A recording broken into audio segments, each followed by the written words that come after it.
Cette capsule d'information à l'antenne de TVRL vous est présentée en association avec le groupe Savoie, les Résidences Soleil.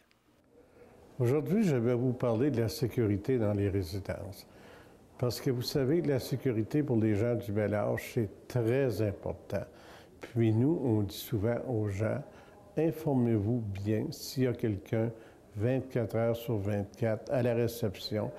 Parce que si à un moment donné, il y a des gens qui arrivent pour visiter, il faut qu'ils soient reçus, puis qu'ils soient aussi enregistrés. Ça fait que pour nous, la sécurité, c'est très important. C'est la même chose quand vous avez quelqu'un à la réception 24 heures sur 24. Si vous avez un problème dans votre appartement, dès que vous appuyez sur l'intercom, il y a quelqu'un qui va vous répondre. Fait que ça, c'est très important. Et n'oubliez pas de vous renseigner sur tout ce qu'il y a de services dans les résidences.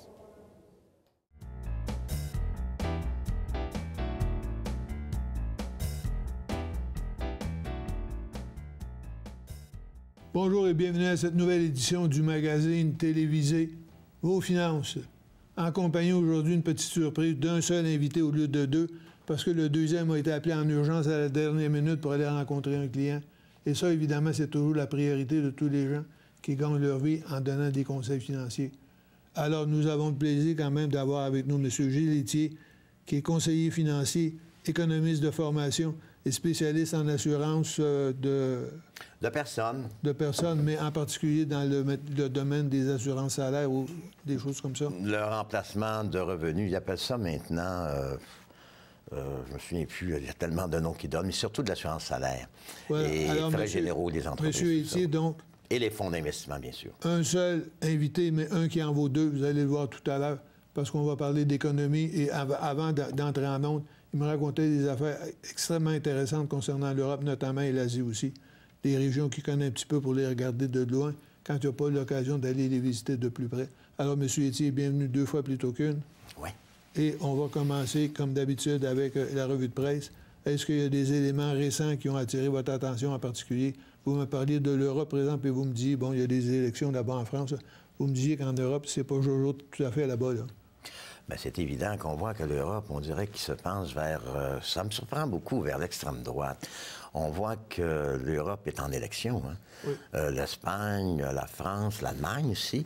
Ça peut nous donner beaucoup de surprises. Alors, on voyait évidemment le duo Hollande et Sarkozy. Puis là, bien, ça a énormément surpris énormément de monde que Mme Pen puisse prendre autant de voix. Alors, qu'est-ce qui se passe là-bas?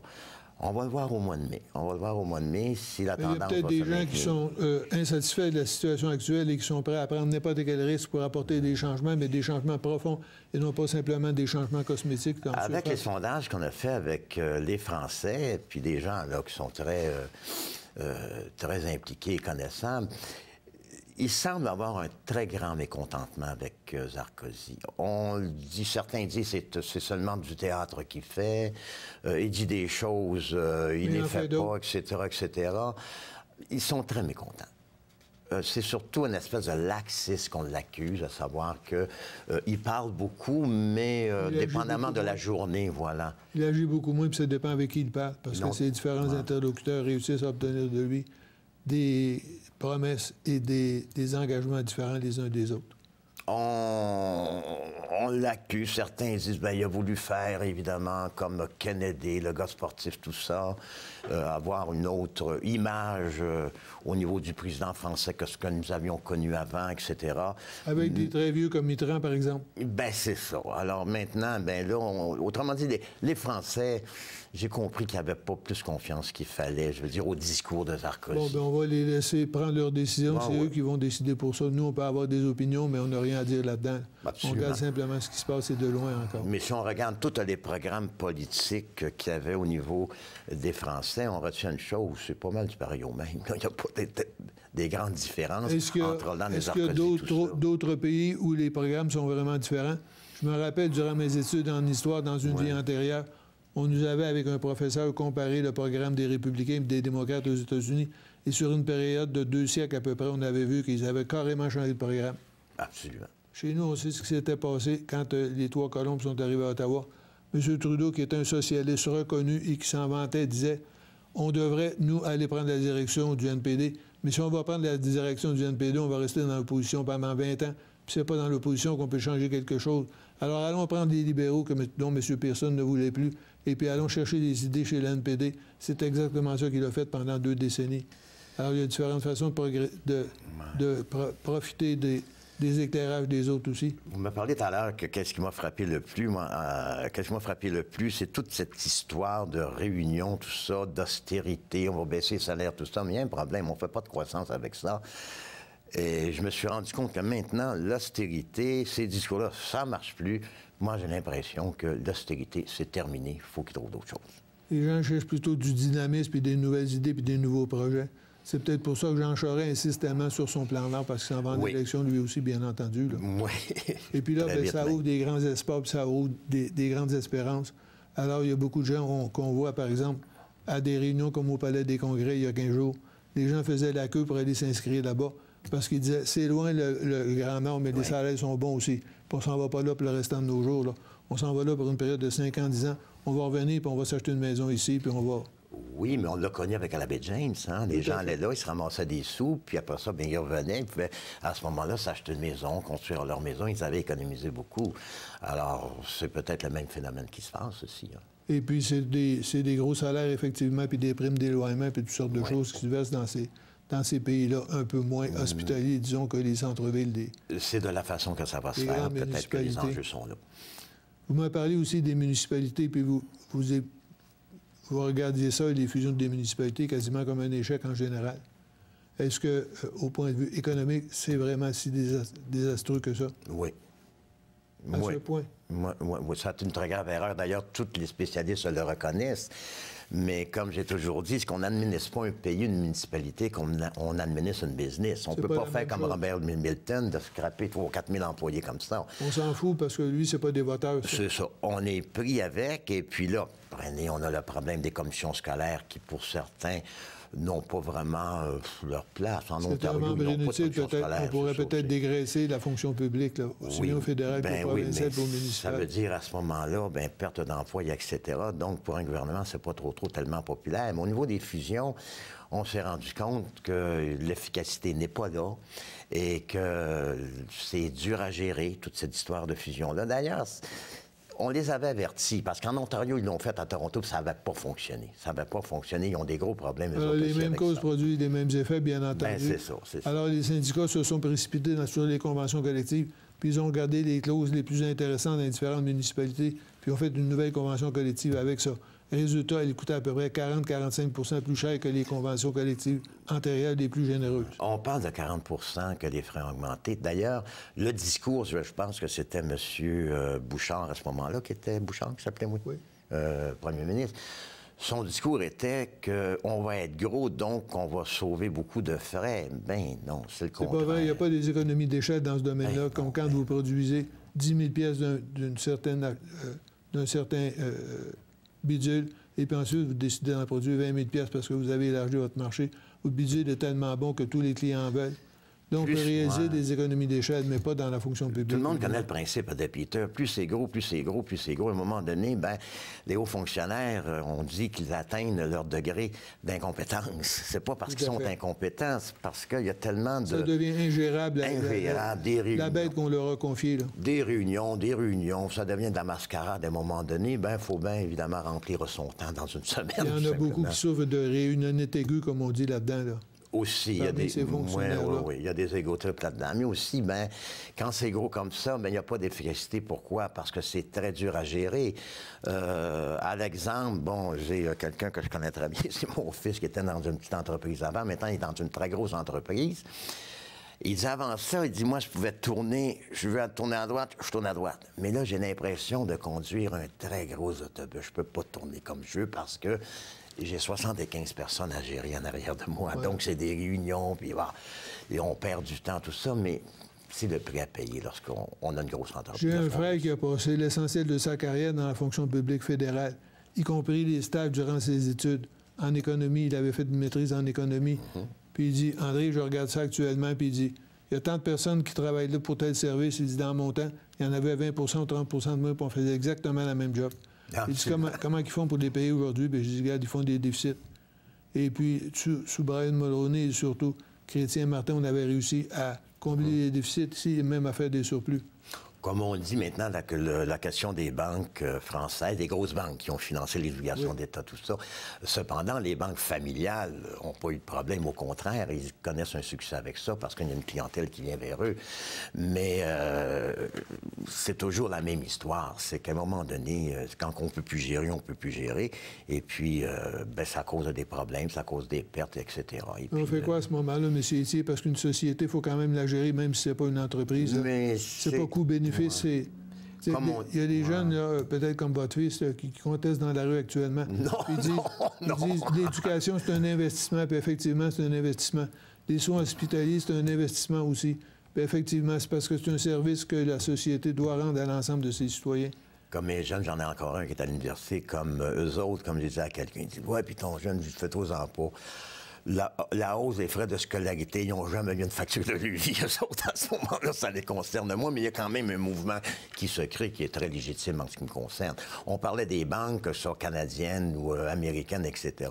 Mais on dit c'est pas trop grave s'ils font faillite. Ils font pas faillite. De toute façon, le peuple est là pour les renflouer. On a vu ce que ça a donné aux États-Unis avec Lehman Brothers. Évidemment, la Réserve fédérale américaine n'avait pas le choix d'être arrivée au secours. Parce que là, vous y avez le phénomène de domino qui menaçait. Si les banques, par où circule l'argent et le crédit, font faillite, bien là, c'est tout le système qui risque de faire faillite. Mais vous me disiez aussi, avant de débuter l'émission, que le capitalisme dans ses extrêmes, c'est aussi dangereux que le socialisme dans ses extrêmes. En fait, c'est n'importe quel système, c'est quand il va à l'extrême qu'il devient dangereux. Toutes les extrêmes, que ce soit dans n'importe quoi. Lorsqu'on est cupé, on perd. Lorsqu'on est trop craintif, bien, c'est pas mieux. La prudence est entre les deux. Là, vous parlez d'investissement à la bourse, par exemple, là. Mais au niveau politique, les deux fossés qui surveillent l'investisseur. Ou bien il va paniquer quand ça se met à baisser, ou bien quand ça monte, bien là, il ne veut plus vendre parce qu'il dit ça va bien, pourquoi on vendrait les affaires, ça monte. Là. Et c'est là qu'il perd. Mais c'est là qu'il perd. C'est ça. Et ceux qui font de l'argent régulièrement, c'est ceux qui vont très souvent à contre-courant. À contre-courant. Comme les saumons, mettons, disons. Là. On appelle ça des principes en momentum, on appelle ça le contrariant, etc. Mais évidemment, ça se fait pas comme ça. Il faut avoir quand même une certaine équipe, de certains calculs, certaines statistiques, etc. Mais le monde évolue. Oui, il évolue, c'est sûr. Il s'adapte.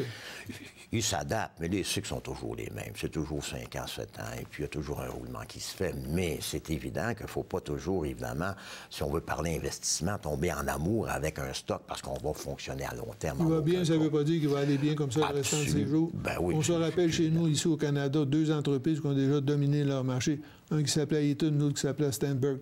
Les deux sont passés maintenant à la trappe, comme on dit. Là. Ben voilà. Et les deux n'existent plus.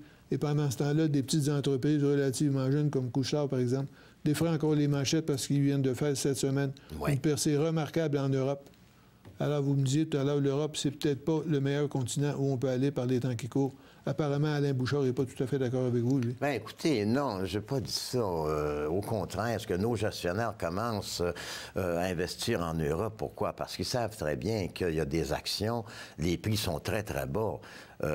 Comme il y avait Lord Templeton qui disait, il dit, écoutez, Warren Buffett a pris les mêmes techniques, tout ça. On investit dans le pessimisme. Puis on se consolide dans l'optimisme, et puis quand tout le monde en veut, dans l'euphorie, on s'enlève. C'est en plein temps de vendre, puis de s'enlever du terrain. Quand tout le monde en veut, ben là, ça devient à ce moment-là une bulle, ça devient dangereux. Mais c'est facile à dire, mais c'est pas facile à faire, ça, c'est sûr et certain. Les prévoir, les bulles, c'est autre chose. C'est comme les ouragans. On sait qu'il va en avoir, mais essayer d'en prévoir un pour que les gens s'enlèvent de là quelques semaines ou quelques mois auparavant, ça, c'est une autre paire de manches. De toute façon, n'importe quelle prévision est toujours hasardeuse parce que, comme disent les Américains, justement, forecasting is the art of saying what's going to happen and after explain why it did not. Je pense que les économistes aiment bien aussi cette maxime-là. Mais absolument, parce que les prévisions, c'est bien beau, mais on ne sait jamais quelle jambette qu'on va avoir à un moment donné. Puis la raison, il faut toujours se garder une poire pour la soif. Comme je disais dans cette émission, à un moment donné, on me parlait de CIB. Oui, le principe du CELI, c'est extraordinaire d'économiser des sous, ça c'est sûr. Il faut payer d'abord ses dettes, etc. Ben oui, c'est sûr que les dettes, il faut les payer, c'est ce qu'il y a de plus rentable. Mais il faut d'abord, dans un juste milieu, il faut d'abord... Peu importe si on a des dettes, il faut avoir un coussin, une poire pour la soif, pour les coups durs, tout ça. Une sécurité quelconque. Ben absolument, c'est très important et des protéger aussi. Alors, les pays le font, les grosses banques le font, et puis là, ben, à un moment donné, ben, écoutez, la crise en Europe, comme j'ai déjà dit, on a mis un plaster sur le bobo, on désinfecte, la gangrène ne s'installera pas. Mais c'est sûr que ça va perturber beaucoup. En tout cas, on espère qu'elle ne va pas s'installer, mais aux États-Unis, qui est devenu un des pays les plus endettés au monde, alors que c'est la principale économie, on ne pensait pas ça il y a 5, 6 ans ou 10 ans. Non. Donc, aux États-Unis, on dit que le malade prend de plus en plus de mieux maintenant et que d'un mois à l'autre, on ne crée pas toujours les 200 000 emplois qu'on espère. Mais le mois passé, par exemple, c'était 122 000 seulement, après 226 le mois précédent. Ouais. Alors, on dit que quand on va avoir 3 mois de suite aux États-Unis avec 200 000 nouveaux emplois par mois, là, en ce moment-là, ça veut dire que la récession est terminée. Est-ce que vous y croyez? Absolument, parce que les États-Unis, c'est un peuple d'aventuriers. Hein? Ça a toujours été un peuple qui ont immigré, comme on se souvient des famines, tout ça. C'est dans leur gène, ça. D'où la raison que l'économie américaine, elle s'est toujours redressée sur un dizaine. Ça a toujours été rapidement. Si on les compare à l'économie européenne, qu'eux autres, c'est très hiérarchisé. Hein? Ça prend du temps. Les Japonais nous content un paquet d'histoires pour nous mettre un petit peu de poudre au visage, mais les Chinois sont pareils. Mais les États-Unis ont toujours fonctionné, leur économie très franche, d'où la raison qu'ils se replacent très, très vite. Et c'est ce qu'ils sont en train de faire encore à l'actuel. Ça va prendre un certain temps. On dit que l'économie américaine est encore malade, mais de moins en moins malade dès que le malade reprend de plus en plus du mieux. De mieux en mieux du mieux. Comme au Canada aussi, on disait que notre économie canadienne est très forte, mais forte, non. Bonne en santé, oui. Mais prenez comme à l'heure actuelle, OK, les banques ont repris beaucoup de poids là, de la bête. Pourquoi? Parce qu'à cause des ralliements qui se faisaient à la baisse, il s'est passé ce qu'on appelle en technique un pullback. Je pense qu'en français, on appelle ça une cou-épaule, tête-épaule, quelque chose comme ça. Bon. Mais c'était tout à fait normal, là, ça. Là. Mais à l'heure actuelle, bien, on voit, comme nos gestionnaires, on voit qu'ils commencent à ce moment-là à sous-pondérer ce genre, évidemment, de secteur-là, parce qu'on voit qu'il y a moins de jus dans le citron à l'heure actuelle. Et c'est normal. Prenons une banque bien connue, que ce soit CBC, Toronto Dominion, que ce soit RBC. Ils ne peuvent pas monter leurs actions à 200 $. Oubliez ça. Parce que ça prendrait des bénéfices gigantesques, puis à ce moment-là, il y aurait la rébellion, les gens descendraient dans les rues devant les frais bancaires. Ben oui, mais il y a une limite à ça. Hein. C'est ça. Il y a une limite. Et puis on n'est pas comme aux États-Unis. L'expansion par le crédit, ça aussi, c'est une forme d'extrémisme, et ça aussi, ça peut aller très loin. Il y a du bon crédit, puis il y a du mauvais crédit. Lorsqu'on oblige ou on donne, évidemment, la possibilité aux citoyens de s'endetter pour consommer des autos pour de nouvelles voitures, etc. C'est pas la même chose que s'endetter pour construire des maisons ou pour des gouvernements. S'endetter pour construire des Bay James ou construire, par exemple, des ponts, des viaducs, des choses comme ça. Ça, c'est de l'investissement. C'est pas pareil. Moi, m'endetter comme un étudiant, que je sois en médecine, en génie, tout ça, bon, il s'est endetté de 100 000, de 150 000 $, mettons, ou moins, dépendamment des facultés. Oui. C'est pas une dette, c'est un investissement qu'il a fait. Il va en gagner 200 000 par année quand il va arriver sur le marché du travail et qui aura pris quelques années d'expérience. C'est un investissement qu'il a fait. Puis quand on investit avec les profits, on rembourse notre prêt, tout simplement. C'est comme ça que ça marche en affaires. Mais je ne vais pas commencer à dire que les frais de scolarité, l'augmentation des frais de scolarité, que je trouve un petit peu forte un peu, est nécessaire. Et non, ça, c'est un autre débat que je ne veux pas embarquer là-dedans. D'ailleurs, les étudiants se sont dépêchés d'élargir le débat puis de dire, regardez, par exemple, les hauts fonctionnaires des universités qui prennent des retraites après 5-6 ans de service, prennent des retraites avec 200 000 $, 400 000 Enfin, ils ne prennent pas des retraites, mais on les congédie, puis ils s'en vont avec des paies de séparation de 200 000 $. C'est assez difficile à justifier ça en même temps que l'augmentation des frais de scolarité. Quand j'écoutais un directeur d'une des universités que je n'aimerais pas, j'étais quand même assez surpris. Selon lui, on est une grande université à travers le monde, tout ça. Bon, c'est bref, on a besoin de recherche, tout ça, mais c'est pas aux étudiants à payer pour la recherche, là. Ça, c'est le gouvernement et les entreprises qui doivent le discours que ce recteur-là avait, c'est que c'était pour financer tout ça, là. Bon, financer des meilleurs professeurs, ça va. Mais si je me rappelle bien, ce qu'il disait, c'est que si vous avez des meilleurs professeurs, vous allez avoir de la meilleure recherche. Puis qui va profiter au cours des 20-30 prochaines années de la meilleure recherche, c'est évidemment les étudiants actuels. quand ils vont arriver sur le marché du travail. Des meilleurs professeurs, c'est important. D'ailleurs, vous avez été professeur vous-même. C'est assez important de se retrouver avec des gens compétents qui puissent enseigner. Donc, si vous ne les payez pas ou si vous les payez moins, bien, les bons, ils n'y vont pas, tout simplement. Parce qu'à l'université, on fait aussi de la recherche. C'est de la recherche fondamentale et non pas de la recherche appliquée, mais quand même. Il y a une recherche qui se fait à l'université qui est utile.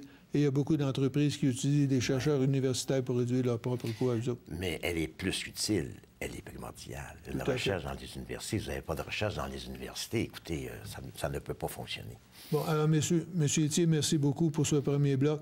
Alors, vous avez peut-être remarqué qu'on a un seul invité aujourd'hui, puis on va faire seulement 3 blocs au lieu d'en faire 4 comme d'habitude. Mais ne vous en faites pas, on a du jus, comme on dit, en masse pour faire 1 heure au complet et pour en discuter. Et peut-être que si vous nous envoyez encore, comme vous avez fait depuis quelques semaines, beaucoup de questions, on pourra utiliser votre matériel aussi, puis vos questions pour essayer de répondre, bien sûr, à ces questions que vous nous posez. Et encore une fois, il y a beaucoup de gens qui ont dit « On aime beaucoup ce que vous avez recommencé à faire depuis 2 ou 3 semaines, c'est-à-dire non pas parler de l'économie en général, mais parler de l'économie à partir de la vie des entreprises. » Or, cette semaine, il y en a une qui a beaucoup fait parler d'elle, et je vais vous en parler tout à l'heure, et je vais même vous révéler quelques secrets personnels. Évidemment, il s'agit de Couche-Tard qui a fait une percée gigantesque en Europe, une affaire de près de 3 milliards de dollars. On revient dans quelques instants.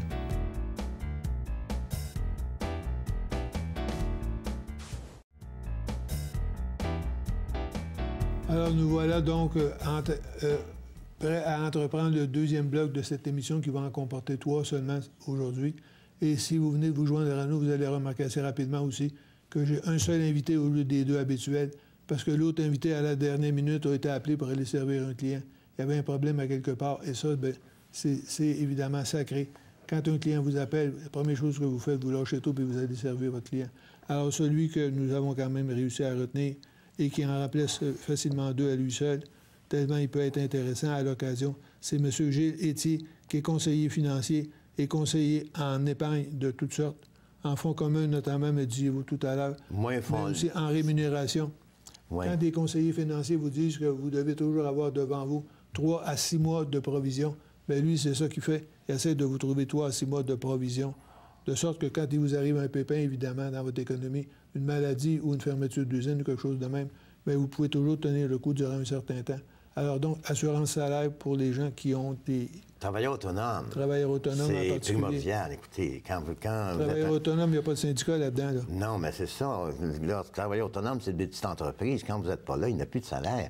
Alors, ça prend les frais généraux pour les dépenses pour pouvoir tenir le tout. Sinon, vous ne pouvez pas tenir le coup. Et puis, ça prend des frais également pour la famille. Là. Il faut continuer de faire vivre la famille pendant ce temps-là. Bien, il faut continuer à payer son steak, autrement dit. Et si vous avez des enfants aux études, ça coûte un bras, bien sûr. Bien, il faut tout ça. Donc, à ce moment-là, quand l'homme n'est pas au travail, il y a 2 choses qui peuvent le remplacer. Soit que vous ayez prévu une assurance salaire pour remplacer votre revenu, ou bien non, que vous avez assez d'épargne. Et ça, c'est votre produit de base à vous, les assurances salaires. Oui, bien notre spécialité, c'est les prestations du vivant, comme assurance salaire, comme les soins de longue durée, des choses comme ça, et les frais généraux pour les entreprises, et ainsi que les bénéfices marginaux dans les entreprises. Et de plus en plus, la petite et moyenne entreprise sont sensibles aux bénéfices marginaux. S'ils veulent garder leurs meilleurs employés, il faut qu'ils leur offrent des avantages sociaux, sinon bien, les employés vont s'en aller ailleurs. Peut-être parce qu'ils sont plus responsables aussi. On voit ça, qu'ils sont plus paternalistes, sont plus responsables, et puis ils se créent comme des liens. Un petit peu comme votre famille, il y a vos enfants, il y en a qui s'en occupent pas de leurs enfants, mais la plupart s'en occupent beaucoup. Dans la petite entreprise, c'est pareil. Il y en a que leurs employés, ils les respectent, puis c'est pas là des employés pour eux, c'est des collaborateurs, puis ils savent très bien que c'est comme une famille, tout le monde est heureux à l'entreprise, la productivité va être meilleure. Et si votre taux de main-d'œuvre se met à tourner trop rapidement parce que les conditions de travail sont moins bonnes chez vous qu'ailleurs, bien là, vous avez des employés qui vont s'en aller ailleurs, peut-être avec vos secrets industriels, puis avec une partie de votre clientèle. Puis on sait très bien que former quelqu'un, c'est un 2-3 ans. Alors, ça fait 3 ans, la personne s'en va, une nouvelle, ou venait un nouveau. Il faut encore recommencer la fameuse learning curve. Là. Ben oui, ça coûte cher, ça. La personne peut avoir des connaissanses techniques, mais avant qu'elle soit aussi productive que l'ancienne, ça, c'est autre chose. Mais personnellement, un employeur qui ne protège pas ses collaborateurs, j'appelle pas ça des employés, j'appelle ça des collaborateurs. Ben, écoutez, tu veux être rat, tu penses que ce sont des esclaves, ben, ils vont t'avoir, puis ils sont bien plus forts que À un toi. moment donné, les esclaves vont se libérer. Ouais. Je me rappelle une citation de Henry Ford Ier, le premier qui avait créé la génération, puis la fameuse Ford T, là. Il disait « Faut que je paye mes employés sur le sens du monde, sinon à qui je vais les vendre, moi, mes Ford, là? » Ben absolument. Absolument. Comme ils font en Chine maintenant, il y a ça décrit, on en avait parlé dans une émission. Une classe moyenne, pourquoi? Pas de classe moyenne. Les riches s'appauvrissent. Tout à fait. Et puis l'économie ne peut pas avoir une croissance. C'est impossible. Impossible, absolument. Alors, s'enrichir sur le dos des autres, ça fonctionne jamais longtemps, ça, cette affaire-là. Ça fait pas longtemps, ça. Ça fait pas tellement longtemps. C'est peut-être bon dans quelques années. On dit à un moment donné, dans un système comme ça peut durer 5 ans, pas 30 ans. 5 ans, 10 ans, puis après 10 ans, bien, vous perdez toute crédibilité avec tout le monde. Et quand vos employés commencent à avoir du turnover, à s'en aller, bien là, au niveau de leur, pas de leur ratio, mais de leur crédibilité, bien, les fournisseurs, bien, commencent à s'en douter, les clients aussi, et tout s'enchaîne. Mais par contre, écoutez, il faut avoir du respect pour les gens avec Puis qui on vos travaille. compétiteurs entendent parler de la situation et tentent d'en profiter en essayant de débaucher, par exemple, vos meilleurs employés.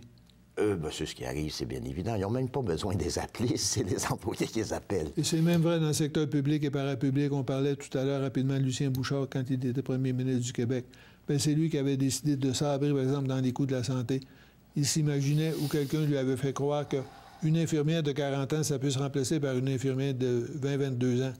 Mais celle de 20-22 ans est en bas de l'échelle, elle coûte beaucoup moins cher. Mais ça fait épouvantable parce qu'il Le y avait problème, mal... c'est quand Ben est arrivée oui. la première crise, celle de 20-22 ans, elle ne savait pas quoi faire. Tandis que celle de 40 ans, elle savait quoi faire, elle. Dans l'éducation, le deal était tellement bon qu'il pensait qu'il y en avait un certain nombre qui étaient pour accepter, évidemment, l'avantage des pré-retraites, tout ça, mais c'était tellement bon que ça a explosé. Mais là, c'était parti. On parle d'un... Je ne sais pas si vous avez sûrement couvert cet événement-là à ce moment-là, mais c'était assez extraordinaire. Là, maintenant, c'est qu'il ne restait plus personne. Alors là, bien, vous avez eu une pénurie de médecins parce qu'on va ménager de l'argent. On va en former moins. Hey, ça prend 7-8 ans à former un médecin, là. Le spécialiste, c'est 3-4 ans de plus, très souvent. 5 ans. 5 ans de plus. C'est la résidence, c'est 5 ans. Oui, quand vous avez un spécialiste, c'est 5 ans. Mais là, après ça, il commence comme patron, mais il a moins d'expérience que celui qui a 30 ans d'expérience. 10-12 ans d'expérience ou 15 ans d'expérience. C'est surtout au niveau des infirmières aussi, qu'il y a eu beaucoup qui ont quitté. Alors, qu'est-ce qu'ils ont fait? Souvent, ils se sont trouvés comme dans l'enseignement. Ils se sont trouvés dans des écoles privées, puis ils avaient leur pension, donc c'était très bien. Mais par contre, ça a créé beaucoup de difficultés au niveau des jeunes qui débutent dans l'enseignement. Ça leur donnait une charge supplémentaire. Et c'était plus un travail vraiment très intéressant. Le président d'Hydro-Québec de l'époque, André Cailly, avait dit on en prend bonne note du problème des infirmières. Puis il dit nous autres, on a des techniciens hautement qualifiés chez nous. Alors on va essayer de s'organiser pour ne pas les perdre. De sorte qu'à partir de ce moment-là, les techniciens de Hydro-Québec ont été mis sur des systèmes de phasing out, comme on dit. Pendant 2-3 ans, vous travaillez 4 jours par semaine. Après ça, 2-3 ans, 3 jours par semaine. Et le reste du temps, vous êtes payé pour ça, mais le reste du temps, vous formez votre élève. Comme on faisait au Moyen-Âge, si vous voulez, avec les compagnons puis les apprentis. C'est un peu la même chose aujourd'hui dans un monde technologique, mais c'est le même principe. Si vous ne formez pas votre élève, vous avez un problème à quelque part. À un moment donné, vous allez, dans des situations de crise, vous allez vous rendre compte que les vieux, là, ils étaient peut-être moins rapides que les jeunes, puis ils connaissaient peut-être moins l'informatique, mais efficace. il y avait beaucoup plus d'efficacité et beaucoup plus de résistance et beaucoup plus d'expertise pour faire face à différentes situations qui pouvaient se produire n'importe quand. J'ai rencontré justement hier des informaticiens, mais à haut niveau. Alors, je leur disais dans une discussion comme ça, ah non, il dit, nous maintenant, il dit, ce qu'on fait, c'est qu'on approche à la retraite, donc ce qu'on fait, c'est de la formation pour que nos jeunes puissent à ce moment-là être des meilleurs producteurs. Vous avez, moi, j'ai déjà donné des conférences à l'université, tout ça, dont vous avez enseigné, vous le savez. Donc, on leur disait, vous avez un diplôme, certes. Ça, c'est rien qu'un coffre d'outils, là. C'est ça. Qu'est-ce qu'on va faire avec? Prenez comme moi, je connais des gens dans certains secteurs, ça fait de très hauts salaires, puis d'autres font de très bas revenus. Pourtant, ils ont étudié à la même classe. Il y a l'expérience qui rentre en ligne de compte, il y a la motivation, etc. Oui. Tout à fait. Et même si vous avez du personnel de différents niveaux, c'est ça qu'il faut faire. Et c'est la même chose dans tous les sports. Serge Chavard, qui vient de revenir à la tête du Canadien, disait un club de hockey, ça en prend un tiers de vieux, un tiers de jeunes, puis un tiers dans le milieu. Là. on a beau être mauvais, mais on ne peut pas évidemment exiger de quelqu'un qui est très bon, une motivation, tout ça, avec beaucoup de connaissances. On ne peut pas y exiger autant que celui qui a 20 ans d'expérience. Tout à fait. Il faut lui donner une chance. Là. Donc, c'est qui va lui enseigner? C'est celui qui a de l'expérience. Avec les deux, ça fait une très belle synergie. Et le jeune va devenir avec l'expérience, puis il va vieillir, puis il va falloir qu'il apprenne à ce moment-là à d'autres générations. L'entreprise a beaucoup fait parler d'elle cette semaine, M. Étier. Il s'agit bien entendu de Couche-Tard, que tout le monde connaît, ou à peu près. Et on ne peut pas dire que leur force, c'est des relations de travail, parce que d'autres, quand un point de vente ne fonctionne pas, on essaie de trouver des solutions pour le rendre rentable, puis si ça ne fonctionne pas, on met la clé dans la porte tout simplement, on va déménager ailleurs. Bien, Saint-Hubert Barbecue, il a fait ça à un moment donné parce qu'il n'y a plus rien qui fonctionnait quand Jean-Pierre est arrivé comme président. Jean-Pierre Léger, j'entends. Je l'appelle Jean-Pierre parce que j'ai étudié avec lui, c'est pour ça, tu sais. Alors donc, une entreprise ne peut pas se permettre de faire des profits dans un certain nombre de points de vente, puis dans un autre point de vente, perdre constamment de l'argent. Parce que ici, on va drainer les bénéfices qu'on fait ailleurs. Et si l'entreprise, au total, ne fait pas de bénéfices, bien, elle ne pourra pas jamais, évidemment, prendre de l'expansion. Ben oui, parce qu'une entreprise, c'est pas un gouvernement. Le gouvernement, il fait des déficits, il augmente tes taxes. C'est pas plus compliqué que ça. Mais une entreprise, malheureusement, c'est pas malheureusement, c'est normal. Il faut que ça soit bien géré. Il faut qu'il y ait des profits, qui sont des profits raisonnables. De cette façon-là, bien, les employés ont des bons bénéfices, ils ont une sécurité d'emploi et tout le monde est heureux. Donc, la gestion en haut, là, elle est très importante. Tout à fait. Même les employés sont super importants aussi, ça c'est sûr. Mais il n'y en a pas un qui est plus important que l'autre. Mais il faut qu'il y ait une espèce d'harmonie tout le temps. M. Bouchard, vous le connaissez bien, je crois. Mais il a toujours dit, quand un employé n'est pas heureux, il n'est pas heureux chez nous. On lui invite à ouvrir la porte, mais c'est pas moi qui leur ouvre la porte. Non, non, non, non, non. Moi, j'aime ça qu'ils soient heureux chez moi. J'aime ça quand ils arrivent travailler le matin, mais qu'ils soient de bonne humeur et je fais tout pour ça. Puis qu'ils nous apportent des bonnes idées éventuellement, en plus de nous donner une bonne journée de travail. C'est peut-être là qu'a été son grand succès, M. Bouchard. Un très grand succès, c'est épouvantable, ça, là. Et là, ils sont rendus le premier dépanneur au monde sur Ferrari. Absolument, surtout avec son acquisition. Il était avant ça le premier dépanneur en Amérique devant la fameuse 7-Eleven. Je me rappelle, dans une conférence de presse, lui avoir déjà posé une question. On disait Couche-Tard, c'est le numéro 2.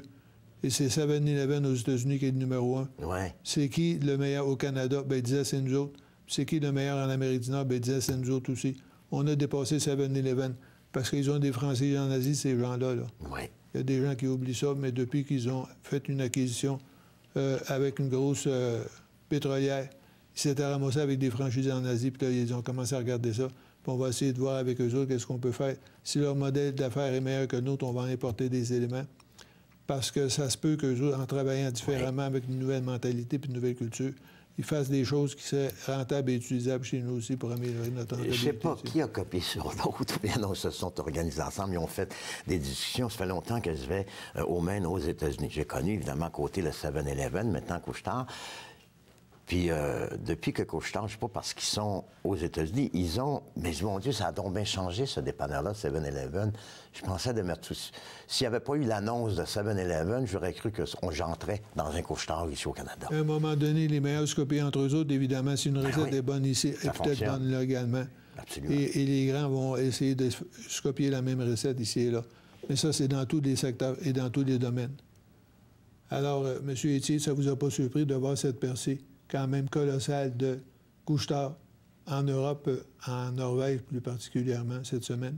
Non, ça ne m'a pas surpris parce que Couche-Tard, ils ont quand même un bon cash flow, comme on dit, là, en langage affaires. Et puis... 500 millions de bénéfices, c'est quand même pas rien, là. Bien, c'est ça. Donc, il y avait le pouvoir et il y avait les fonds pour faire une autre percée. Donc, à quel endroit peut-il faire une autre percée? À l'heure actuelle, on va dire que l'Europe, évidemment, va pas bien au niveau économique. Bien, c'est peut-être là, toujours dans le pessimisme, qu'il faut acheter des choses. Bien sûr. Alors, c'est peut-être là que c'était le moment propice, évidemment, ce qu'on dit, si vous me passez l'expression, de faire un deal. Et tout à fait.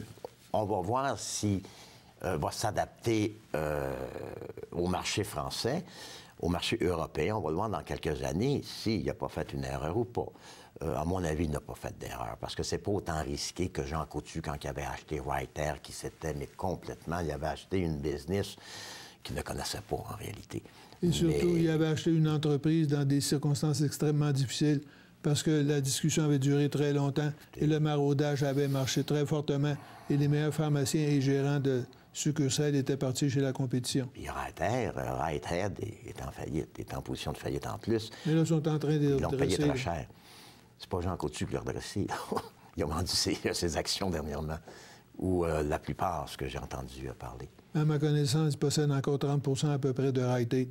Mais enfin, Rite-Aid, c'est le troisième distributeur de produits pharmaceutiques en Amérique du Nord. C'est énorme. Oui. Sauf erreur, là, 2,5 milliards de revenus par mois, pas par année, par mois. Ah oui, bien oui, mais écoutez, vous Jean Coutu fait ça à peu près par trimestre, lui. Oui, mais arrêtez, vous n'avez partout, là. Mais on disait ça tout à l'heure, c'est beau de faire un revenu, c'est beau de faire un chiffre d'affaires.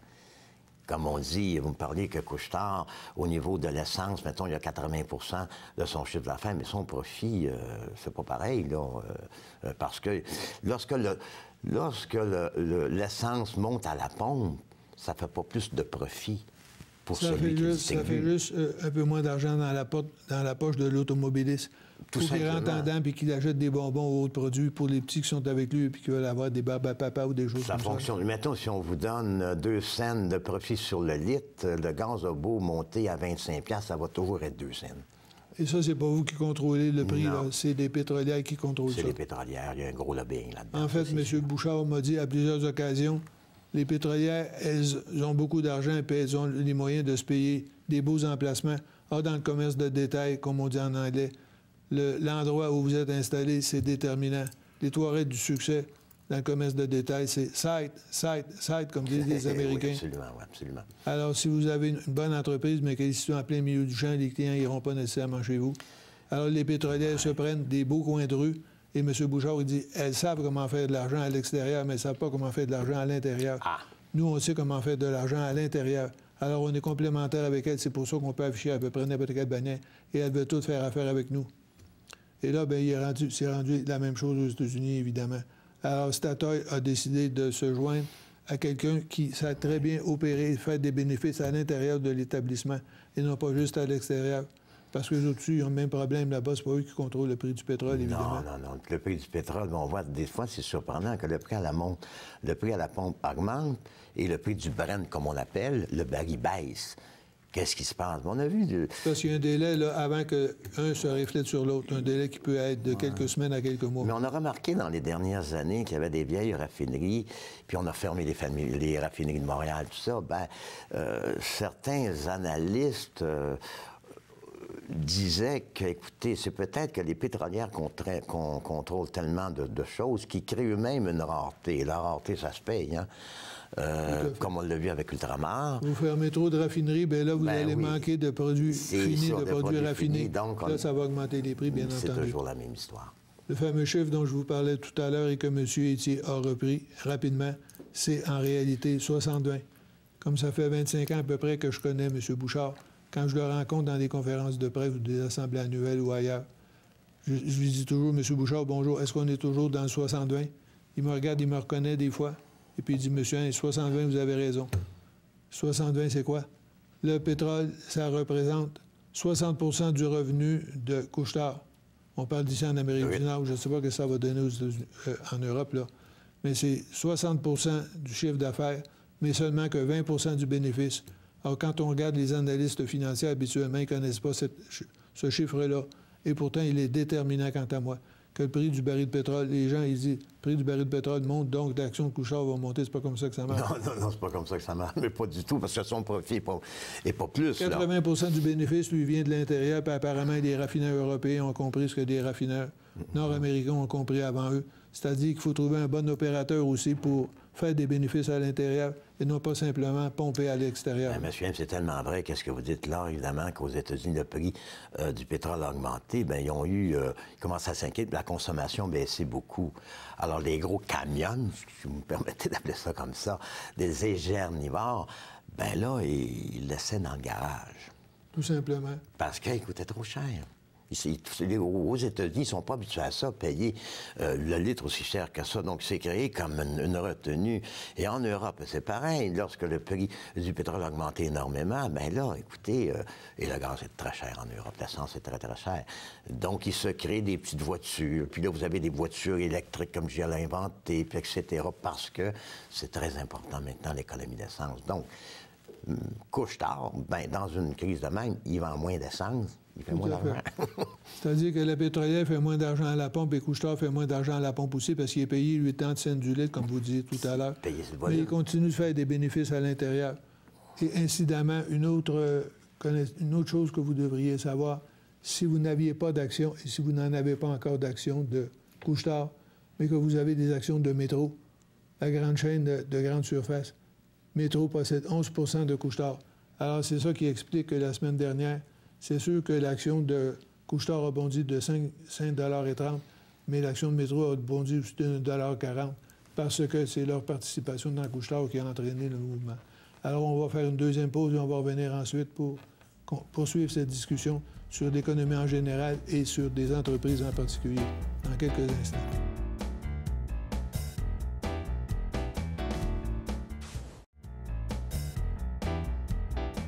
Alors, nous voilà de retour pour le troisième et dernier bloc de cette émission aujourd'hui. 3 blocs seulement parce que nous sommes seulement que 2, avec un seul invité en studio. L'autre ayant dû s'excuser à la dernière minute parce qu'il devait vite aller trouver un client qui l'appelait d'urgence apparemment, puis c'était sérieux. Alors donc, c'est pour ça que j'ai toujours 2 invités, soit dit en passant. Un accident de la route est si vite arrivé, ou au coin de la rue, vous avez 2 invités qui doivent venir, puis il y en a un qui n'a pas pu se rendre. C'est la deuxième fois que ça m'arrive, dans 30 ans à peu près. Alors, je vous remercie beaucoup d'être là, M. Gilles Laitier. C'est notre invité d'aujourd'hui, notre seul et unique invité aujourd'hui. Mais c'est un économiste de formation qui surveille de près, évidemment, tous les mouvements d'économie d'ici et d'ailleurs, et qui sert aussi une clientèle, mais dans le domaine de la sécurité financière, avec des fonds communs, par exemple, et avec des assurances salaires et des assurances revenus, des choses comme ça, là. Absolument. Nous, on s'occupe de, et c'est bien important, c'est de sécurité financière. On ne spécule pas des affaires, on ne joue pas avec rien. Mais ce qui ne veut pas dire, lorsqu'on parle de sécurité, qu'on n'a pas de rendement. Au contraire. Sécurité, ça ne veut pas dire être craintif, ça veut dire être prudent. C'est pas pareil. Et quant à moi, je le dis pas assez souvent, il y a des gens qui ne le comprennent pas. Ils disent, moi, mon oncle ou moi-même, je joue à la bourse. Si tu joues... On ne joue pas à la bourse. Tu vas perdre. On joue au hockey dans la ruelle avec des copains, là, mais on ne joue pas à la bourse. Tu vas jouer au casino. Là, tu es sûr que tu vas perdre, tu ne seras pas déçu. Mais vous partez avec 50 $, vous savez que vous allez perdre 50 $, pas plus que ça. On s'est amusé, bravo. Puis vous allez avoir une bonne santé, puis si au-dessus de 50 $, c'est 500 $ que vous amenez, vous allez avoir un lunch gratis. Ben oui, quand on parle de sécurité, c'est d'être prudent, mais de ne pas, évidemment, d'aller au-delà d'une prudence extrême. C'est sûr et certain. Il faut y aller selon ce besoin, mais parce par que contre... une prudence trop grande, ça peut paralyser aussi, puis on ne prend pas les bonnes décisions au bon moment. Ça, c'est d'être craintif, et puis ça ne fonctionne pas. Ça ne peut pas fonctionner. Si on ne fait rien, puis quand on ne fait rien, bien, on n'a rien. Alors donc, cette émission s'appelle Vos finances. Elle est produite et diffusée au Canal 9 TVRL. C'est situé à Laval pour les gens qui ne la connaîtraient pas. Et c'est diffusé ensuite de ça. C'est repris à différentes occasions. Donc, à 21 h le samedi, à 10 h ensuite de ça, le lundi, et ensuite de ça, à 21 h 30 le mercredi. Ça, c'est la première diffusion pour les gens qui habitent à Laval. Pour les gens qui n'habitent pas à Laval et qui voudraient avoir l'émission plus souvent, bien là, vous pouvez toujours aller sur tvrl.ca. TVRL, c'est Télévision régionale de Laval, tout simplement. C'est pas compliqué, là. Télévision régionale de Laval, TVRL. Et puis, tvrl.ca, c'est évidemment le site de l'émission où vous allez trouver toutes ces informations. Et puis, le numéro de téléphone ici pour nous appeler, c'est 450-973-8005-8005. Et mon numéro de téléphone personnel, si vous voulez des informations plus particulières, c'est le 514-931-0746. 514-931-0746. Voilà, j'ai tellement de chiffres devant moi que je les perds de vue à un moment donné. Alors donc, vous avez ces possibilités-là pour nous rejoindre. Et puis, si vous voulez avoir des informations particulières sur des compagnies en particulier, on n'a pas tant fait des recherches pour tout le monde, mais à l'occasion, si ça donne à être des entreprises que je connais ou que M. Etier connaît, on pourra évidemment vous donner ces informations-là avec plaisir. Moi, je le fais régulièrement. Il faut les avoir d'avance parce qu'il y a toujours un calcul qui se fait. On ne peut pas donner une opinion sur quelqu'un qui me donne aujourd'hui, on va dire, comme une accompagnant. Ce qui s'est passé il y a de ça une semaine, des fois, ça peut changer. Donc, il faut vraiment savoir d'avance pour donner vraiment une opinion précise. Bien, précise, c'est jamais précis, mais quand même plus élaboré, plus près de la vérité. Moi, je ne donne jamais, M. Etier, des opinions sur des entreprises. Il y a des analystes financiers qui sont formés pour faire ça. Ouais. Le problème, c'est que sur 10 analystes financiers, vous en avez 4 ou 5 qui vont vous dire que Couche-Tard, c'est bon actuellement. 4 ou 5 qui vont vous dire que c'est un peu trop cher. Et puis, il y en a 1 ou 2 autres qui vont vous dire, bon, on ne sait pas. Alors, à ce moment-là, c'est mieux de prendre un 25 cents puis d'essayer de faire ses propres analyses financières. Moi, Couche-Tard, je dirais que je ne le sais pas pour le moment. Je ne l'ai pas analysé. Bien, on dit qu'il a acheté une... Ça sent bon, ça sent bon. On dit qu'il a acheté une compagnie aussi rentable que lui. Certainement que Alain Bouchard ne regarde pas simplement la ligne du haut. Il ne se laisse pas étourdir par les gros chiffres, si vous voulez, des ventes. Ici, c'est la ligne du bas qui est importante. La ligne du bas, c'est celle des bénéfices, bien sûr. Bien, jusqu'à maintenant, on doit admirer ce Québécois extraordinaire qui, jusqu'à maintenant, n'a pas fait beaucoup d'erreurs. Hein. Malgré que beaucoup d'autres, dans son domaine, à lui, aient fait des erreurs. Ils ont, comme on dit, bon... Alors, on va vous préparer un graphique qu'on va vous donner à quelques reprises durant cette émission. Vous allez voir trois grosses poussées sur le graphique. Les 3 poussées, c'est la première fois qu'ils sont sortis du Québec pour aller dans le Canada anglais. C'était Sealcorp, c'est une compagnie ontarienne. Les Ontariens n'aiment pas beaucoup se faire acheter, évidemment, par des entreprises québécoises. Pas vraiment, non, Alors, il y avait eu un blocage, là, et la Caisse de dépôt est intervenue pour donner un coup de main à M. Bouchard. Alors, donc, Sealcorp en Ontario, et ça s'appelle, dans l'Ouest canadien, c'est un gros camion, et ça s'appelle Max. C'est pas le hibou, là-bas, c'est pas Couche-Tard. C'était Max, je ne savais pas. Mais M. Bouchard, après ça, il est allé comme président du réseau de dépanneurs de Provigo. Et c'est là qu'il y avait le fameux hibou. Et c'est de là qu'il a importé les hiboux quand il est parti pour aller ailleurs. Ça fait, malgré son jeune âge, et sauf erreur, dans le milieu de la cinquantaine, près de 50 ans qu'il travaille dans ce domaine-là. Parce que quand il a commencé, il travaillait pour son frère qui était gérant d'un Perrette. Vous connaissez les Perrettes? Je me souviens très bien des Perrettes. Alors donc, le symbole des Perrettes, c'était une bouteille de lait blanche sur fond bleu, pour les gens qui ne se rappelaient pas. Allez regarder ça sur Google, vous allez voir à quoi ça ressemblait un Perrette. Les Perrettes étaient un fleuron à ce moment-là. C'était une bonne entreprise, sauf que, bon, elle avait toutes sortes de problèmes. Oui. Et puis, à un moment donné, M. Bouchard l'a racheté, lui, parce qu'il la connaissait, évidemment. Je me souviens, oui. C'est une job d'été pour lui, puis c'est un emploi à temps partiel, parce qu'il faisait un peu de ménage, puis il mettait des cacanes, comme on dit, sur des tablettes, là. Donc, il a une longue expérience dans le magasin de dépannage, qu'on appelle en anglais convenience store. Donc, c'est ouvert 24 heures par jour, 7 jours par semaine. Et lui, au lieu de faire des circulaires très onéreuses pour essayer de faire des ventes de certains produits que votre compétiteur va mettre en vente la semaine prochaine ou dans 15 jours, lui, il se fie que les gens sont obligés d'aller faire le plein d'essence. Puis quand ils vont faire le plein d'essence, bien là, il faut les attraper puis les faire entrer à l'intérieur parce que, selon lui, le bénéfice il est à l'intérieur et non pas à l'extérieur à la pompe. Si vous n'avez pas la pompe à essence, ben il ne rentre pas dans le dépanneur. C'est ça. Alors, ça, vraiment, c'est ce qu'on appelle en marketing, vous le savez, on appelle ça une locomotive, tu sais. Ou bien donc, dans les centres d'achat, il y a des loss leaders, ils mettent ça en avant. Des fois, ils perdent de l'argent, mais c'est pas grave.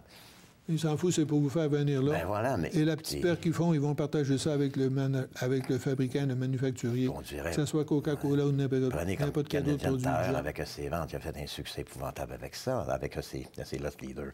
Vous entrez pour l'annonce, puis vous sortez avec d'autres choses. Et c'est le principe. Vous rentrez pour aller chercher un produit à 10, 12 $, vous sortez de là avec une facture de 50 $. Ah, ça m'est arrivé très, très souvent. Alors, dans les autres 40 $, c'est là que se trouve le bénéfice.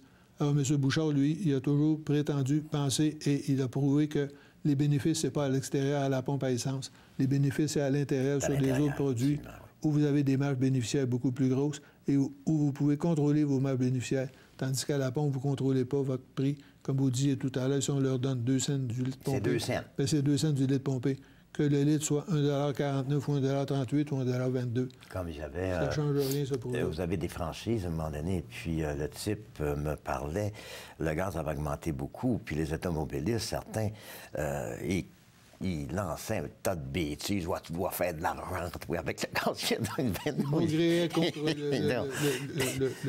la personne qui travaillait là à la caisse. Ben oui. Alors que cette personne-là n'est pas responsable du tout du prix. Ben non, ça va engueuler. C'est la pétrolière qui décide, à la rampe de chargement, de vendre ça à ses détaillants tel prix ou tel prix. Et le détaillant va ajouter ses 2 cents ou ses 3 cents ou sa scène et demie. Là. Comme c'est pas de la faute de votre comptable, c'est les impôts augmentés. Tu sais. Tout à fait. Mais voilà. On ne tire pas sur le message, autrement dit. Alors donc, je répète, Canal 9, TVRL pour les gens de Laval. Les gens de l'extérieur, bien, vous faites tvrl.ca tout simplement. Vous allez tomber sur notre site Internet. Et là, bien, vous allez voir la programmation, puis vous allez voir toutes les émissions. Alors, vous tapez sur l'émission Vos Finances. Et on va vous donner les différentes émissions de vos finances avec les dates à côté. Alors, ils ont mis ça en archive depuis 2 ou 3 ans. Donc, vous pouvez reculer assez loin en arrière. Et puis, vous faites attention des nouvelles émissions. On dit qu'il y en a quelques-unes qui s'en viennent, notamment dans le domaine technologique. C'est pas parce que c'est technologique que c'est nécessairement pour vous envoyer au ciel, là. Tout le monde n'est pas Google, mais tout le monde regarde Google. Et tout le monde s'est rendu compte qu'il y a 2 ou 3 ans, les deux jeunes qui avaient lancé ça ont fait une fortune colossale. Ils sont devenus pas millionnaires, mais milliardaires du jour au lendemain. Oui, absolument. Et là, bien, il y a d'autres personnes qui disent, par exemple, on va lancer des produits comme ça, et puis on va essayer d'aller faire de l'argent avec ça. Mais c'est pas nécessairement parce que c'est dans la haute technologie que ça va donner des gros bénéfices. Je vous rappelle que Nortel, c'était aussi une entreprise de haute technologie. Et vous savez ce qui est arrivé avec l'histoire qu'on ne rappellera pas ici, bien entendu. Ne vous gênez pas pour nous faire parvenir vos questions. Ça nous intéresse toujours. Moi, je veux bien vous parler des entreprises. Je les connais pas mal parce que ça fait 40 ans que je les surveille. Alors, je les connais pas mal, mais ça ne veut pas dire que je les connais toutes, premièrement. Deuxièmement, ça ne veut pas dire que je n'ai pas toujours les informations sur toutes les entreprises. Mais normalement, quand je vous donne de l'information, c'est de l'information qui a été vérifiée 2 ou 3 fois plutôt qu'une. Et c'est sérieux. Alors donc... Oui, puis souvent, c'est qu'on ne peut pas... Il y a une expression qui dit « timer le marché ». Vous avez des fois une entreprise qui est super bonne, les cash flows sont bons, le fondamental extraordinaire, la valeur intrinsèque est bonne. Le fondamental, ça veut dire la nature de l'entreprise, de ses dirigeants et son historique et son expérience, etc. Et puis, l'investisseur n'est pas au rendez-vous. Il n'y a pas d'acheteur, il n'achète pas. Pourquoi? On ne sait pas. Je me rappelle, par exemple, au début des années 90, j'avais posé cette question-là à Jacques Lamarre, l'ancien président de SNC-Lavalin, dont on a parlé beaucoup depuis quelques semaines. Oui. Et il me disait que lui, il avait la meilleure entreprise dans son domaine à travers le monde. Et c'était vrai. Et alors, je lui disais, pourquoi ton stock, il ne lève pas? Pourquoi ton action ne lève pas? Il dit, si tu trouves la réponse, tu viendras me dire, te payer très cher pour l'avoir. Il n'a pas de réponse. Il dit, effectivement, on a une entreprise très bonne, mais l'action ne lève pas. C'est le domaine boursier à travers le monde, c'est la psychologie collective. À un moment donné, comment ça se fait que les investisseurs, ils s'en vont là? Je sais pas. On prend... Il y a comme des modes, on dirait, dans certains... Oui, on titre d'exemple, Bell Canada, belle compagnie, cash flow, etc., pas de dette, puis bon, bien installé. Gros dividendes. Ils ont augmenté de 36 depuis 2 ans. Super, là. Et vous avez Rangers à côté, endetté énormément, etc., puis l'action de Rangers montait. Puis Bell Canada ne montait pas. En fait, l'explication, c'est que Bell Canada était plus dans le domaine de la téléphonie conventionnelle, tandis que Rogers était plus dans la nouvelle téléphonie. Dans la nouvelle technologie. Mobile, cellulaire, etc., les nouveaux bidules. Alors, les gens, ce qu'ils voulaient acheter, c'était la nouveauté. Il était plus à la mode. Et non pas les vieux fils de Bell Canada. Il était plus à la mode. Donc, il n'avait pas calculé vraiment la solidité de la compagnie nécessairement. Quoique Rogers a très bien fait par la suite, là, quand même. Là. Alors, voilà un bon exemple. Il y a des entreprises qui fonctionnent très bien, puis on se demande pourquoi. Il y en a d'autres qui fonctionnent très mal, puis on se demande pourquoi ça fonctionne comme ça. Et ce sont des entreprises qui sont d'une certaine manière un peu dans le même domaine. Alors, comment les départager et laquelle choisir? Évidemment, moi, je ne donne jamais ce genre de conseils-là, encore une fois. Je ne suis qu'un modeste journaliste. Alors, je me contente de transmettre l'information que je n'invente pas. Je ne fais pas des calculs financiers, des ratios financiers, comme disait M. Etier tout à l'heure, ou des choses comme ça. Je me contente simplement, moi, de vous donner de l'information que j'ai été chercher ailleurs, chez des analystes financiers, chez des analystes et chez des gens qui connaissent ça et qui se sont donné la peine et qui ont la formation pour faire ce genre de recherche. Mais là, ce qu'on nous dit, c'est que Couche-Tard, semble-t-il, a acheté une entreprise qui sera à peu près aussi rentable que lui. Donc, ça augmente le chiffre d'affaires, mais ça devrait augmenter les bénéfices aussi. Est-ce que ça va augmenter les profits par action dans la même proportion? Ça restera à voir au cours des prochains mois, bien entendu. Lorsqu'il y a des gros achats comme ça, c'est bien évident que ça fait baisser, évidemment, le cash flow de la compagnie énormément. Bien sûr, parce que là, ils vont avoir une dette un petit peu plus grosse, mais avec des taux d'intérêt extrêmement bas. Alors, moi, je m'attends normalement, à 80 des chances, selon nos statistiques, c'est qu'au début, la bonne nouvelle arrive, c'est extraordinaire. Bon, il y a ça évidemment... fait bondir le stock, comme on dit. Ensuite de ça, il va revenir un peu à sa vitesse C'est ça, ça scanne. Puis ensuite de ça, quand ils vont sortir les bénéfices supplémentaires des premiers trimestres, là, ça devrait monter encore un petit peu. Alors, pour le commun des mortels, peut-être qu'il y a une certaine euphorie qui a existé. Il faut faire attention qu'il va y avoir une correction. Ensuite, il y a ce qu'on appelle, évidemment, tête épaule. On appelle ça un pôle bac, nous autres. Comme M. Haim disait, lorsque les résultats vont sortir dans le prochain trimestre, prochain semestre. Et c'est là que le vrai prix va s'installer. Évidemment, tout le monde aurait aimé posséder du couche-tard la veille de l'annonce, bien entendu, parce que le lendemain, l'action a bondi de 5,30 $. Mais regardez aussi l'action de Métro. Et l'action de Métro a pris 1,40 $. Pourquoi? Parce que Métro possède 11 % de couche-tard, tout simplement. Écoutez, timé le marché, là, vite. On a fait des statistiques là-dessus à un moment donné. On a tout pris dans les années où que les bourses, les nouvelles bourses commençaient, comme la Russie, tout ça. Bon, c'est dit parfait. Vous aviez 10 000 $ il y a de ça 20 ans. Maintenant, vous n'êtes jamais trompé. Vous avez acheté l'indice jusqu'en qu'elle était très bas. Vous l'avez vendu jusqu'à l'été très haut. Vous n'êtes pas trompé. Vous étiez un génie. Comment est-ce que votre 10 000 $ valait aujourd'hui? La réponse, on s'est amusé avec ça. Les gens disaient, bien, 100 000 piastres, 1 million. Il n'y a pas assez d'argent dans le monde. Ça fait que timer le marché, oubliez ça. C'est quelque chose qu'il vaut mieux ne pas faire parce que d'abord, c'est pas de l'investissement, ça, c'est de la spéculation. Et comme vous disiez tout à l'heure, ce sont des gens qui jouent à la bourse et non pas des gens qui investissent sérieusement. Timer le marché, c'est impossible. Il n'y a pas d'ordinateur, il n'y a pas de génie dans le monde qui est capable de le faire. Voilà, alors on me fait signe que c'est la fin de cette émission. Alors on va se quitter donc jusqu'à la semaine prochaine. J'ai quand même le temps de remercier M. Gilles Laitier, un économiste de formation et conseiller financier, notamment dans le domaine de la sécurité du revenu. Et puis l'équipe technique, bien sûr, qui a fabriqué cette émission et qui va vous la faire parvenir. Ouais. Et je remercie donc tous les gens qui m'ont envoyé des questions sur Couche-Tard et sur d'autres compagnies dont on parlera au cours des prochaines semaines. Je vous remercie beaucoup d'avoir été là. Si vous pensez que cette émission peut vous rendre service, bien, il vous reste juste maintenant à devenir contagieux, comme on dit, puis vous en parlez à vos parents, vos voisins, vos collègues, vos amis. Et eux aussi viendront peut-être chercher de la bonne information ici. Ils nous apporteront peut-être des questions intéressantes qu'on pourrait débattre au cours des prochaines semaines. Oui, sur des questions, des fois, envoyez-nous des courriels, parce que qu'est-ce qui est bien important pour nous, c'est de prendre le pouls de l'auditeur. On aime ça parler, mais pas tant que ça. On aime plutôt ça renseigner. Quand on commence à prendre vos questions, bien là, on est sûr au moins il y a quelques dizaines ou quelques centaines de personnes qui nous écoutent, à qui on répond. Ben oui, autrement, on pourrait parler d'économie en général pendant toute la journée, personne, mais ça ne veut pas dire que ça intéresse beaucoup les gens. Voilà, et là, on me fait signe que ça n'intéresse plus les gens sur le plateau, parce qu'on me fait signe que l'émission est terminée et qu'il faudrait quitter. Sinon, on va nous charger un loyer ici. Alors, merci beaucoup d'avoir été là encore une fois. Bonne fin de journée, bonne semaine et à la prochaine. Merci beaucoup, M. Etier. Et bonne semaine. Merci.